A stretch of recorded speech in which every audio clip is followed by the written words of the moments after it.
Greetings, my name is Andy Anderson and welcome to Adobe Illustrator CS6 training from Infinite Skills. Illustrator is an amazing program. It was born in actually 1987, came out at the very end to the public. It was called Aldous Illustrator 88 actually, but that makes this program older than Adobe Photoshop. It makes it over 25 years old. And I hate to admit this, but I've been using it for over 25 years.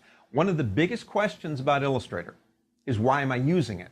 And I'll get this question a lot from my students at university. It's kind of like I use Photoshop, so do I need Illustrator? Or I use Photoshop, so why do I need Illustrator? Photoshop and Illustrator are two different programs, but they work together very well. Now look at this photograph. This is a raster-dependent image open in Adobe Photoshop. Most of you know what's going to happen when I begin expanding it. It will begin to what we define as pixelate. But what does that mean? Pixelization.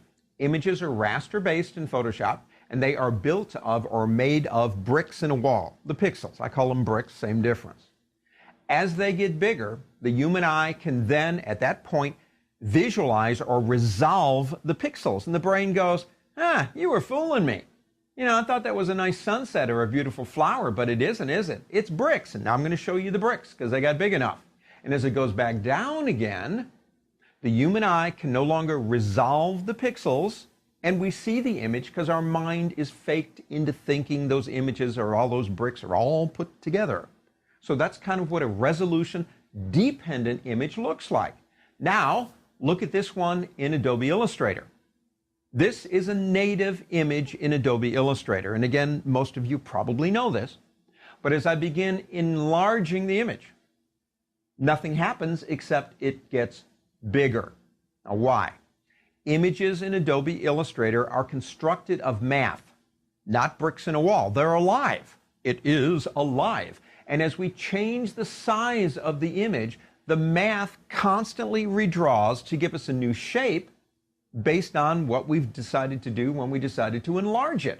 That's what Illustrator does, and it's been doing that for over a quarter of a century. Now, CS6 has got some neat new features to it, I want to tell you, but the basics are still there. So I'm probably looking at two streams of people taking this class.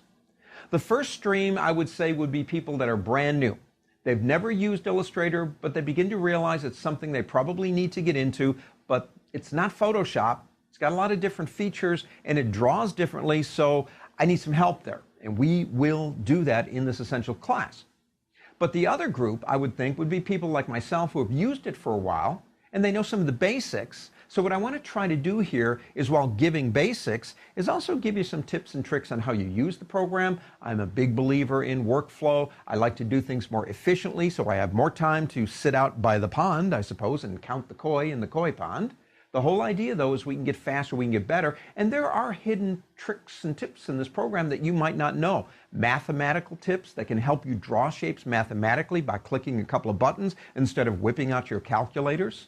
A lot of different ways that we can utilize Adobe Illustrator. It is, and has been for over 25 years, one amazing application.